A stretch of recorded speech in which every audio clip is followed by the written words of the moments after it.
Welcome to the Chief Strategy Officer podcast, a collaborative space for the architects of corporate success, the Chief Strategy Officers. We are a platform for knowledge exchange where executives who lead strategy can share their unique experiences in tackling complex challenges, navigating disruptive technologies, and driving impactful growth. In this episode, we discuss approaches and solutions to situations faced by many CSOs across industries, how to lead strategic transformation and growth in legacy organizations and industries that have long established ways of working and competing. In this episode, we're joined by Sarah Beckman, Chief Strategy Officer of Ulteig. Ulteig specializes in infrastructure solutions across power, renewables, transportation, and water. Sarah is an experienced structural engineer. She designed energy systems spanning across the United States and also spent time in sales before moving into her current role leading corporate strategy. Her deep technical roots give her a unique perspective on solving complex problems and leading transformations in a traditionally slow-moving, high-stakes industry. Today, she's focused on preparing Ulteig and the entire sector for an era defined by AI, electrification, and the race to build faster than ever before. Sarah brings a powerful systems thinking lens to transformation in one of the most critical and traditionally slow-moving sectors, energy infrastructure. In this wide-ranging discussion, we cover how to drive innovation inside mission-critical industries where the cost of failure is high, why aligning strategy to purpose and stakeholder value is key to building urgency without causing panic, how Sarah applied engineering skills to transform a sales strategy and sunset a commoditized offering, what CSOs can do to prepare for industry-wide disruption, from AI demands to a nuclear energy renaissance, the leadership behaviors and organizational systems that actually make strategy stick. Whether you are preparing to pivot, wrestling with internal resistance, or rethinking how to build a transformation-ready culture, this episode is packed with practical wisdom from the front lines. Ladies and gentlemen, Sarah Beckman.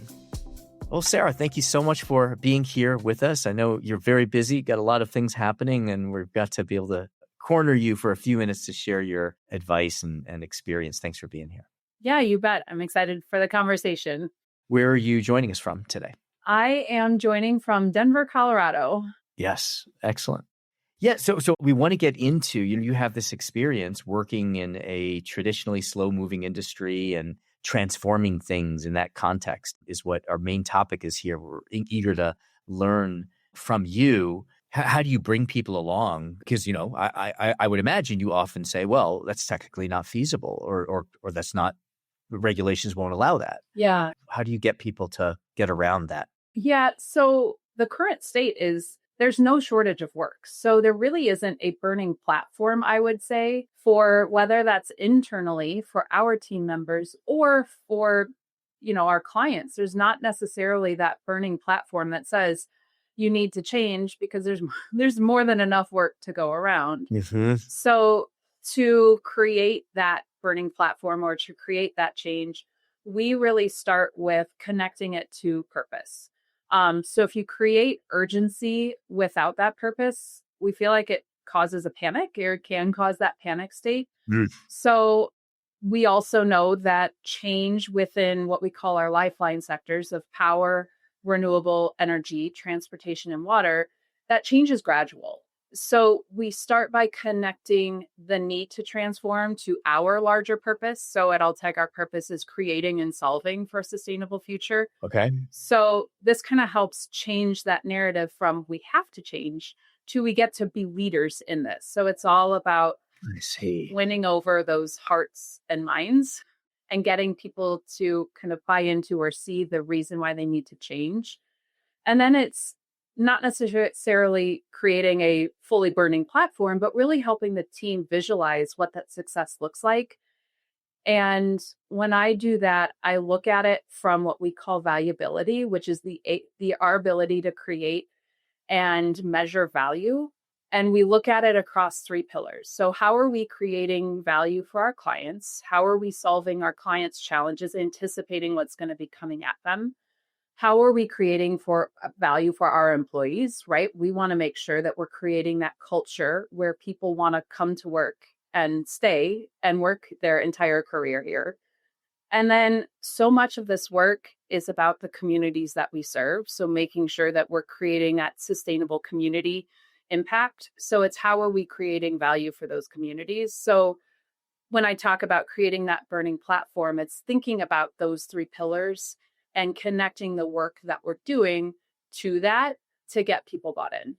Did those commitments, whether it's the purpose or those core stakeholders that you deliver value, were those in existence before you took over the role and you are activating them, or did you get involved in creating them? Yeah. So we created our purpose statement back in 2022-ish. So that was in existence when I stepped into the role. We also created our set of core values, which are also enduring. And one of those is innovation. So it created a catalyst, if you will, for me to be able to reference back to this is why we're here. This is what we're trying to do as a company. It gets people energized, right? That's why they show up to work every single day. And when we say, as an example, that client success and innovation are part of our core values, it's what we expect from all of our employees. And so even down to the hiring processes, we want to make sure that those folks that we bring in to join our team are really embracing what it is we're trying to build. Interesting. Fascinating. So I guess I'm just going to replay what I'm hearing. How do you get an organization to change when these external factors are going to, we can always wait till next year. And you have kind of the burning platform and the vision. And by having installed the strong elements of vision, core values, the people that we serve, the purpose, that gives you the pull, and we don't need just the push. But I'm thinking back to, one of those, those models for change of creating the burning platform, creating the purpose, the small steps, the push and pull, and how installing the values and purpose give you a tool in order to say, hey, we don't have to change now, but we should. How do you know when it's time to leave something behind? How do you know when it's time to sunset something? Because I can see, hey, adding something, changing by adding something, that's a little bit easier than changing something by leaving something behind. Yep. So it starts with intentionality. And Michael Porter, as I think many of us are familiar with, is the essence of strategy is choosing what not to do. So we can't do everything. And we start with, again, going back to valuability. If we find that one of our core services or one of the things that we're doing isn't providing the value returns across our clients or our employees, then we say it's time to reevaluate. And from there, we leverage data and relevance to assess what that looks like. So when I'm talking about relevance, it's looking at scenario planning, it's looking at competitiveness, and it's looking at growth projections to really understand what's going to be needed in the future. And then we also look at performance. So we do ROI analyses, we look at client insights, we look at how that's been performing to date. And then we also then say that, we can't just resign something or retire something without likely having something else in its place. So we'll do small pilots to test something new. An example of where we've done this is we found that we were in the traditional wireless communications business. Mm-hmm. And we found that space was starting to become really commoditized, and we weren't getting the returns that we were expecting to see. And so we said, okay, it's probably time for us to look at moving or pivoting from this space. But we have a team of communications experts, and where might we be able to apply that skill set and expertise in a different fashion? And we saw that SCADA, so supervisory controls and data acquisition, automation. So again, getting all of that information from the field, processing it, getting back to your control center. So more technical communications was really starting to become a big factor with all of the deployment of technology on power systems. So we made this pivot. So we slowly, again, we looked at and we saw wireless communications commoditized, probably need to exit that business for us. But here's an opportunity for us to step into what is a growing need and has a much longer point of success. Wow. I'm sorry. My mind is popping because it links to so many things that companies are worried about right now is this pivot, right? You know, the famous Kodak versus Fuji films, and Kodak decides they're in the film, and Fuji, said, what are we good? I forget. They completely transformed their business into a kind of surface chemicals company or something like this. But what did that look like? What was the process by which you abstracted from we are in wireless communications to, because another great quote about strategy is Peter Drucker is, what business are you really in? And it's not Yep. So you have to kind of abstract to what business we're really in or what capabilities we have. What is that? What did that process look like? Yep. So again, because we had this purpose statement, we found that those clients that we were serving in wireless comms weren't the renewables clients. They weren't our core utility clients. So it started with, this isn't our core set of clients, right? Mm-hmm. So it allowed us the ability to say no to something and to refocus. The second piece was and is, which I think is really, really important for anything strategy related, is listen to your clients. Your clients, current clients and potential future clients within your core areas of your business are the ones that are going to help you decide where to pivot and where to grow based on their feedback. So we conduct client surveys, we do net promoter score. So we get a lot of client feedback, not to mention just really strong in-depth relationships with our clients, and leveraging those client relationships to say, what are you need that you're not getting today? Or what are you seeing that you're going to need in the future that is a concern for you or that keeps you up at night? That combined with the overlay of what is our core business, who are our clients, what are those lifeline sectors that we serve, allowed us to make that strategic decision. And it still is hard, right? I mean, trying to make that pivot and exit something that's been part of your core services for a good amount of time is not an easy decision. Yep. But being able to tie it back to that North Star and being able to tie it back to what are our clients telling us is the information we use to make that pivot. I just want to underscore how important and unusual it is what you're saying. I was at a conference on this week, and someone shared a research study that showed that you have the S curve, and the last phase of the S curve is decline. And companies who try to jump to the next S curve after they have begun decline have only a 10% chance of making the next S curve. The key is to move to the S curve before you're in decline. And that's sort of that's the foresight that you were able to trigger here. Right. Yeah. And again, I mean, that's not a decision we readily make on our own. We leverage that client data to help us make those decisions. Got it. So then maybe we just build on that case a little bit and just go a little bit into this like internal resistance and the organizational reaction, self-preservation reaction that we can naturally expect. I imagine that there are people and there are practices and that have been serving that client for a long time. And now we're saying, hey, great capability, but we're now going to apply it for this other channel, other customer, other product or service. What do you do about that natural resistance? Yeah, change is hard. Change is hard for everybody. And you want to make sure, certainly as we're changing where we play, that we're bringing folks along with us, whether that's our clients or our employees. And for me, that starts with empathy. I think empathetic leadership and understanding why people are hesitant to step into that change, really understanding their perspective is a critical component of helping people get bought in, right? So listening and understanding their experiences, the value of what they've experienced, to make sure that that is brought into where you're trying to go is the first step. And then that second step is really involving our clients and our employees in those strategic decisions that we're making so that they become active participants in it and they know that their voice is being heard rather than getting taken along for the ride. Okay, I gotcha. And do you expect that some people just won't be along for the ride? Or do you have the goal of everyone being along for the ride?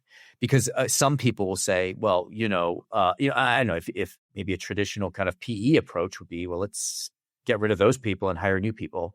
Yeah, I would say so. We kind of follow the 20-60-20 rule, if you're familiar with that. No, what's that? Where you've got your first 20% are fully bought in. They're your change leaders. They're super excited about where you're going. Mm-hmm. You have the next 60% who may be in kind of on the fence, maybe a little bit in, maybe somewhat skeptical, but they're kind of there in the middle. And then you get your 20% that are very much against that change and don't really want to step into it. Mm-hmm. As we embed that innovation and transformation into our day-to-day work, we really try to first leverage that top 20%, those change leaders, those change advocates for what we're trying to do, to help them be the catalyst within the organization. So you've got kind of that grassroots initiative. We then really focus our effort on that middle 60% because those are the folks that you're going to be able to bring along for the ride. And it's not that we're trying to get rid of that bottom 20%. We would love them to certainly be in. And sometimes it's just where they are on that change curve, right? Like they just may not understand the what's in it for me and not see really the very specific connected reason to why I have to change to where we're trying to go. But we focus the bulk of our time on that 60%. And then that last 20%, sometimes they get on board and they like, oh, my eyes are open. I get it now. And sometimes they say this just isn't for me. And we don't hold that against anybody, right? We want to make sure that we're doing what's right? We have a business to run. We need to do what's right for our organization and for our clients as well. I love this concept of the top 20%, bottom 20% in the middle. It makes me think of coaching, and famous football coach Urban Meyer, he wrote a book called Above the Line. And he also talks about the top 20%, something like that, if it's top 20 or 15, top 20%. If they're already bought in, you don't need to worry about them. What you want to do is get that middle 60% to want to be part of the top 20%. So we have adapted, I would say, the ProSci model for our organization. ProSci is a change leadership platform that we use, but we've adapted it to fit our organization and kind of the unique world that we operate within. The first piece I would say that we've done is we have embedded strategy and transformation into everything that we do. So again, as I mentioned, we have those core values that we established 4 years ago, innovation being one of those. We set strategy at the enterprise level. We cascade that down into the business. So every business unit and even department level, they each have their roadmap that ties up to our enterprise level strategy. We then use OKRs, objectives and key results, that are set at the CEO level. Everybody can see what we're all holding ourselves accountable to. Are they quarterly OKRs? So they have different time period set over the course of a year, but we have different timelines or schedules based on what's needed. But those OKRs are cascaded as well throughout the entire organization. We also use scorecards that we track with KPIs on a monthly or quarterly basis. And those scorecards tie out to our success metrics that are part of our strategic plan. So we've got a pretty comprehensive way to cascade strategy and all of the expectations for transformation that are part of that. And then all of that's great, but it's in the voices and leadership leading that change. So we set the expectation at the CEO level. So our CEO, he sets that tone. And then it's up to us on the leadership team to really bring that home to our organizations and set that expectation and communicate, right? We talk about the drumbeat. We talk about this constant just cadence to make sure people understand where we're trying to go, the why, and helping each individual employee see themselves as part of that journey. Two questions. How many people are on the leadership team? And do you explicitly talk about behaviors, messages, ways of carrying yourself? Do you explicitly talk about that? Yep. So there are 8 members in the CXO, the C-suite, including our CEO. And we very much talk about leadership behaviors and what we expect of ourselves and our direct reports. So we have leadership expectations. It's our leadership compass, we call it. So it's those behaviors and how we carry ourselves and what we expect at that leadership level of how to show up every single day. Wow. Could you give us an actual or hypothetical example just to help us visualize that? Yeah. So it's one of ours that ties to this topic is embracing change and being leaders in that change and being able to move quickly. So that is one of our leadership compasses. Mm-hmm. And we bring that home by saying, right, it doesn't have to be some big, large scale change. And certainly we don't want to move quickly at the sacrifice of quality for our work because that's, table stakes. But are there little pieces that you can break off to move quickly? Are there little things that we can automate to move quickly? If we see that something isn't working, can we make a quick decision to say no, to step out of that? And then we create a culture of innovation where we reward and incentivize making those decisions quickly. Interesting. So let's pull on the thread of the culture of innovation, which is particularly interesting given the industry that you're in. Mm-hmm. If you're building stuff that if something goes wrong, there are significant consequences for. We're recording this just after almost 3 countries in Europe lost power entirely. And I'm thinking about, companies like Lockheed Martin or Raytheon, when they're building stuff, like there's certain things where you want to have a checklist and you don't want to veer from that checklist. And yet that can often come across as, that can then bleed into everything else in the way you do recruitment or, things that where the risk of failure is not as dire. How do you separate those, or do you? How do you reconcile that? Yeah. So the culture of innovation is really to test it first. I'm from Missouri, which is the show me state. And I would say that engineers are very much the same, right? We respond well to proof. So we try and use small scale pilots to reduce that perception of risk. We'll bring our key clients in with us to do some of that testing. So, right, because we're all testing new technologies right now to see what might work. And so it's doing those small pilots and stepping into that risk on a much smaller scale where failure isn't catastrophic. And then it's also about creating an environment or a space where it's safe to do that. So maybe it's a small component of a design that you're choosing to test technology and automation on. Finding low stakes areas like, can we automate bills of material by scanning the drawings and looking at that bill of materials? So it's finding some of those more low stakes environments to create those solutions. And then we, like I said, we've got incentive programs and awards that celebrate both successes and also celebrate failures so that we're creating that culture where it's okay to test and succeed. It's also okay to test and fail. Tell me about that, because I often hear, if we have to embrace failure, celebrate failure, measure learning, make that tangible for us, because I believe it.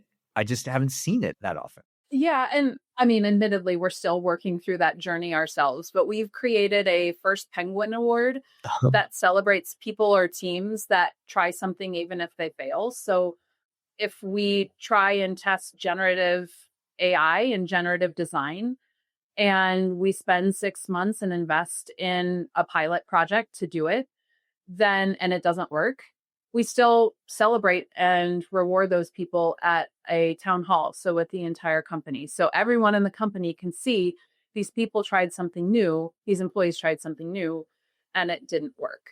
And we make sure to capture the lessons from that. How do you capture those lessons? We do lessons learned, we do full analyses, and then we bring that into like a pre-mortem. So hey, we learned all of this on the last go around. Before we kick off the next project that might be similar, let's revisit what we learned from this last one and those areas that could go wrong on this next one, so that we're at least considering it. And to be clear, you're not able to capture all the potential pitfalls along the way, but it at least gets you thinking about what some of those potential avenues could look like. I love that first penguin award. Where does that metaphor come from? You bet. So that is a metaphor from Randy Pausch in the last lecture. And it's really that metaphor for penguins who take that first leap. Oftentimes it's the baby penguins, but take that first leap off the cliff or off the iceberg, not knowing what's below them. I love it. Love it. And you use the word premortem. Some of our listeners will be familiar with that, but can you just explain what that means?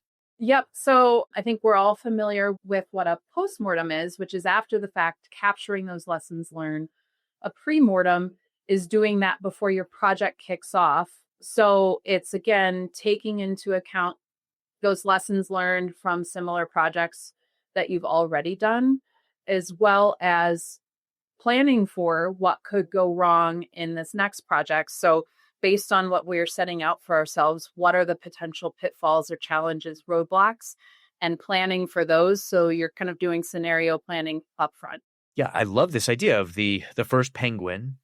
And I can see that is one way that you can start exploring around this iceberg without leaving the iceberg, right? So what else have you found is helpful to be able to evolve the core without disrupting too soon what is already there? So I would say, kind of maybe going back to this example I provided about how we exited wireless communications and really built up our SCADA and automation group, is we start modernizing by building on what works and not just tearing something down entirely. And to do that, it's starting with client pain points and industry problems to find those friction points. Uh-huh. So again, to understand where you need to go, that really should be directed by what your client base is asking for, or those challenges. So we assess what those new market solutions, new market entry points, new products might be helpful.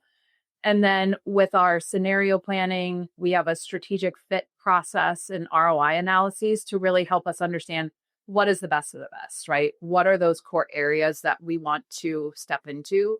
And from there, it's an integration. So it's not overhauling everything that we're doing, but it's that layered integration and making sure that we're enhancing the work that we're doing and not completely replacing it.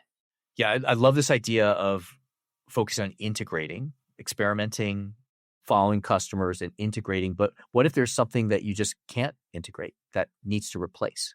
That is a great question. And we have recently gone through an ERP conversion, a CRM conversion. So we've replaced, I would say, 5 of our core systems as a company. And those are some things that you can do as much planning and prep work, but it's a wholesale change, right? We're trying to teach our team members how to use an entirely new system. And with 1,500 people in the company potentially using that system, it's a pretty significant change. So we spend a good amount of time up front to select the right systems, to make sure that the system in this specific example is the right one or the best fit for what we need, knowing where we're trying to grow in the future. And then it's a lot of training and a lot of, we do what we found that works really well when, even with the launch of our new strategic plan, which was wholesale replacing our last one, is we create open office hours for the entire company for people to call in if they're, whether it's a new system, whether it's our strategic plan, but creating recurring open office hours where people can call in, they can ask their own questions. They can also just sit there and listen to what their peers might be asking about, and that might spur questions. But we found a lot of really positive traction with creating those spaces so people can ask those questions and really get familiar with what it is we've changed and why they need to do it. But it's a lot of upfront planning, and then it's a lot of upfront training, And then after the fact, it's those recurring open office hours so people can ask questions and get familiar. Got it. Yep. So coming also linking to your point of empathy and creating it an opportunity for people to come along. Love it. Love it. There's so many other elements that we could touch on, but we were reaching the top of our time with you. I want to talk a little bit about the CSO's role in this driving a transformation. You've talked about mission, you've talked about purpose, you've talked about stakeholders, you've talked about systems, you've talked about channels, you talked about customer listening, you've talked about culture. You touched on just lots of stuff, right? In order for a CSO to be an effective contributor here, do they need to influence all of those things? Or how would you think a CSO should shape their role? Because often they're negotiating their role, because often people don't know what a CSO is supposed to do. So you get an opportunity to kind of negotiate your role if you have a good relationship with leadership. What should they be negotiating in order to be an effective contributor to driving and sustaining transformation? Yeah, I think that CSO wears a lot of different hats depending on what's needed at the time. And it could be very situational, but it could also be where your company is. So when you're establishing your strategy, for us, it's a 3-year strategic plan. You've got to be that futuristic leader. You've got to be the one that is thinking about where the company and where the industry is going to be in 20 years from now, and challenging the enterprise to get uncomfortable with what's next and to really challenge those assumptions. Once you've done that work and gotten the organization sufficiently uncomfortable with where you're trying to go, the next is you got to be the owner of your strategy, right? You are accountable as a CSO for driving transformation. It's your job to say, these are all of the things that we could do. And these are the very small handful of things that we are going to do.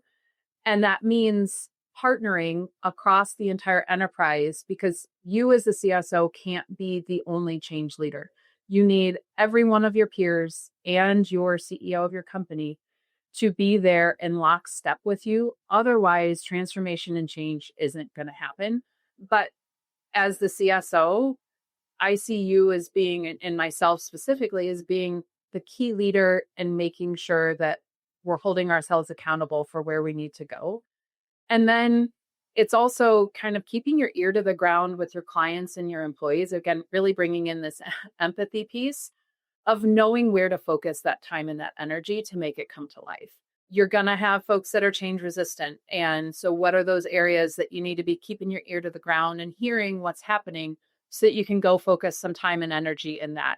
You've got to be the one that's also identifying those interdependencies, where you need support across the organization to, again, bring it to life. But again, I think it really comes down to empathy, understanding that change is hard. You've got to have a peer group that you trust immensely, because you're relying on everybody to make this successful. And the third is being that advocate and communicate. There is no amount of communication that is too much when you're trying to lead change. Wow, that's awesome. I don't know. I see a book in there for you. There's very well laid out and compelling and useful. Thank you. Last question, is there a book that you recommend a lot? Yes. I love Adam Grant's Think Again. When we think about challenging our norms, challenging kind of those ingrained thought patterns, I love the premise is to always challenge those assumptions. And I think when you're growing and we're in a world that's faced with disruption and that's so interconnected, I think thinking again and challenging those thought patterns, it's a great book. Awesome. Well, Sarah, thank you so much for taking the time to be here with us and for the work that you do for your clients and for everyone else that gets to turn on their light, and for taking some time to share some of the tricks with us. I really appreciate it. Thank you. You bet. Great conversation.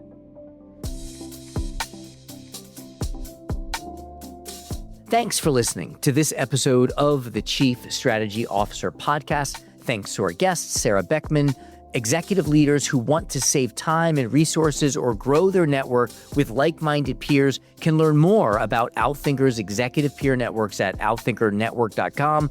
Until next time, let's keep the conversation going and rewrite the future of strategy together.